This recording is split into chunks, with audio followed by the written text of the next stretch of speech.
Hey everyone, and welcome back to the channel. Today, we're talking about something that could genuinely change your financial future. Imagine this. It's 20 years from now. You're enjoying your life, maybe traveling, spending more time with family, or pursuing a passion project. And the best part? You're still earning a steady income without having to work a traditional 9-to-5 job. Sounds like a dream, right? Well, it's not a dream. It's the power of passive income.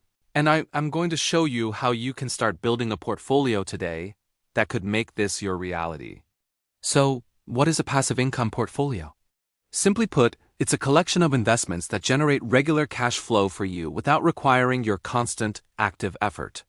Think of it like planting a money tree.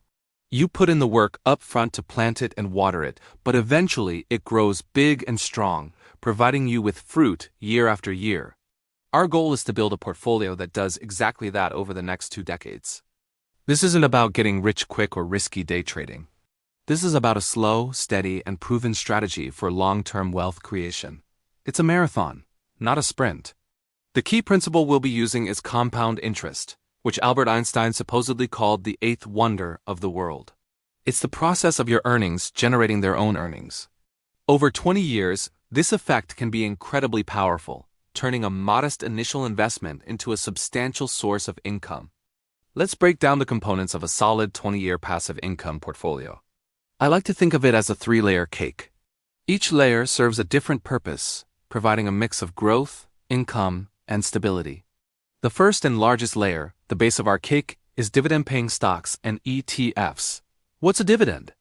It's a portion of a company's profits that they pay out to their shareholders. By owning shares in these companies, you're essentially getting paid just for being an owner. We're not just looking for any dividend stock, though. We want to focus on dividend aristocrats or dividend kings. These are well-established, blue-chip companies that have a long history of not just paying, but consistently increasing their dividends for decades. Think of household names in sectors like consumer staples, healthcare, and utilities. These are companies that sell products and services people need regardless of the economic climate, which makes their dividends relatively stable and reliable. An easy way to get exposure to a wide range of these companies is through a dividend ETF or exchange-traded fund. An ETF is like a basket that holds many different stocks. So, by buying one share of a dividend ETF, you're instantly diversified across dozens or even hundreds of dividend-paying companies. This automatically reduces your risk. If one company has a bad year and cuts its dividend, it's just a small part of your overall basket, and the impact on your income is minimal. This diversification is crucial for a long-term strategy. For a 20-year plan, I'd suggest allocating about 50% to 60% of your portfolio to this layer. Now for the second layer of our cake, which is all about growth and income combined. This is where real estate investment trusts, or REITs, come in. A REIT is a company that owns, operates, or finances income-producing real estate. Think shopping malls, apartment buildings, office towers, and warehouses. By law, REITs are required to pay out at least 90% of their taxable income to shareholders in the form of dividends. This often results in higher dividend yields compared to many stocks. When you invest in a REIT, you're essentially becoming a landlord without the headaches of dealing with tenants, toilets, and termites. You get the benefits of real estate investment rental, income, and potential property appreciation all through a liquid asset you can buy and sell on the stock market just like a regular stock. For our 20-year portfolio, allocating around 20% to 30% to a mix of different types of REITs can provide a fantastic income stream and act as a hedge against inflation, as property values and rents tend to rise over time. The final layer, the icing on our cake, is bonds. Now, bonds might not sound as exciting as stocks or real estate, but they play a critical role in providing stability and preserving your capital. When you buy a bond, you're essentially lending money to a government or a corporation. In return, they promise to pay you periodic interest payments, called coupons, over a set period, and then return your initial investment, the principal, at the end of the term. Bonds are generally considered safer than stocks. Their prices don't fluctuate as wildly, and the income stream is very predictable. In our portfolio, bonds act as a shock absorber. When the stock market is volatile or goes down, bonds often hold their value or even go up, balancing out the portfolio. For a 20-year timeline, we can still afford some risk, So we might allocate about 10% to 20% to a mix of government and high-quality corporate bonds, perhaps through a bond ETF for easy diversification. This layer gives you peace of mind and ensures that not all your eggs are in the stock market basket. So let's put it all together.